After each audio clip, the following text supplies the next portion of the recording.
of them work till 1 o'clock. And they start working at 1 and they finish at 8 and then go home late. Most of the corporate lives here. So time discipline is not. You can do, I used to wake up at 5, gym for 2 hours, gym, then go to office. So what I used to do is to go to office, I used to go on cycle. Back, so every day I get 8. I don't have to practice cycling for my races. It was part of the office concept. See, basically, we all keep saying about the environment, we have to do it ourselves. If every one of us start cycling, how much carbon mileage we are reducing. I say 3 kilometers. Yeah, we should not think about bike if it is less than 3 kilometers. And for fitness, we spend a lot of money. People spend their entire life's earning at the end of their life paying to the hospital. So why? When I haven't seen a doctor for maybe 20 years because I'm active all the time. So make it a point that you are active. This is a very good exercise for de-stressing. Your computer needs formatting sometimes. Your mind also needs formatting. Put your phone away, go for a hike there. So leadership, being active, being part of teams, doing things which is not normal is extremely important. Otherwise you go to join a company, you keep working all your life at the same level and maybe a little bit of 2%, 3% salary rise all your life and you retire. So whoever wants to be a leader has to do something different in his life, and being active is a must. So keep 1 or 2 hours for exercise, otherwise your life will be in an imbalanced position. Too much working, too much study, too much in one direction. Any other questions? Diet. So how important Generally, is diet? I'm little careless about diet because in Odisha you get so much variety of food in India. But in general, when I practice for races, then I go vegetarian because you want because most of these high strenuous ultra races, your tummy has to be in great shape and all your strengths come from your core. So to keep your core strong, your tummy itself, internal organs has to be in very good condition. So I go veggie during preparations. And for the mountains, I also try to keep myself vegetarian. Because I carry a flag of Jagannath with me. So I don't want to eat non-veg. Although most mountaineers eat non-veg because you don't get food beyond the point. And I prefer poha. So I carry poha with amul with a lot of dry fruits. And I make packets for each meal.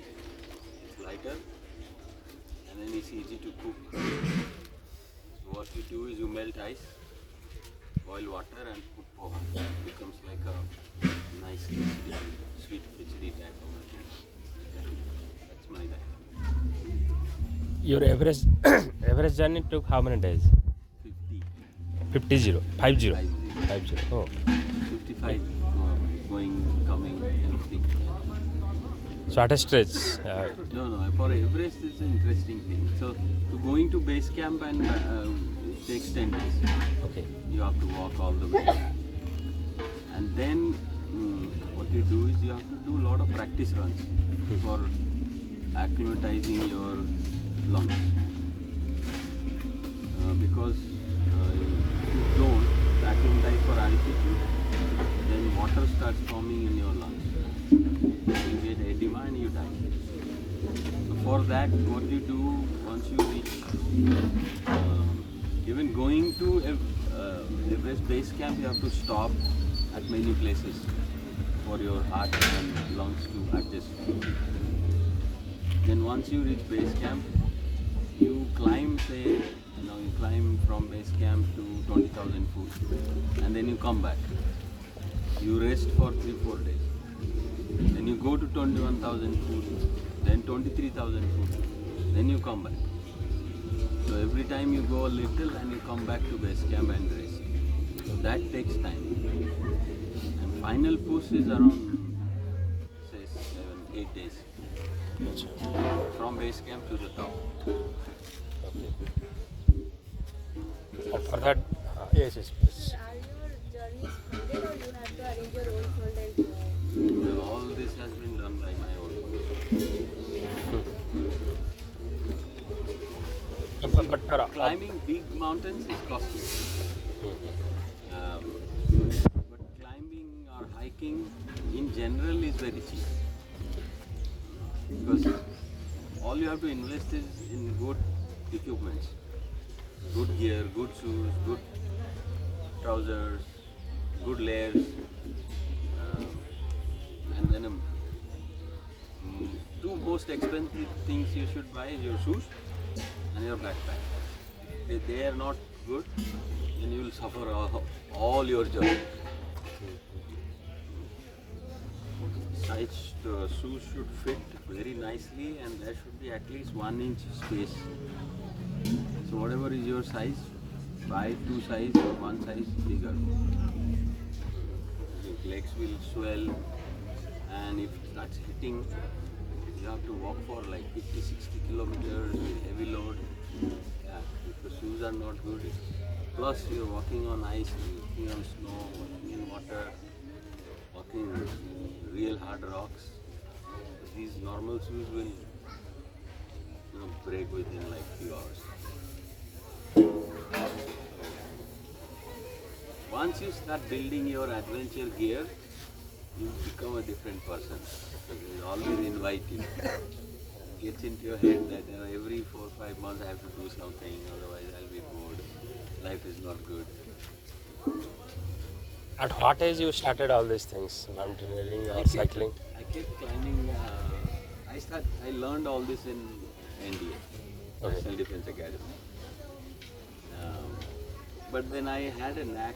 Once I got the opportunity, after NDA I worked in Mumbai. But there also on weekends, people generally go to beach and have beer and sleep. I wake up early in weekends. I go to all the, we have the Western Ghats. I used to go climb there. Yeah. And then drive 3-4 hours, climb and come back, drive 3-4 hours back.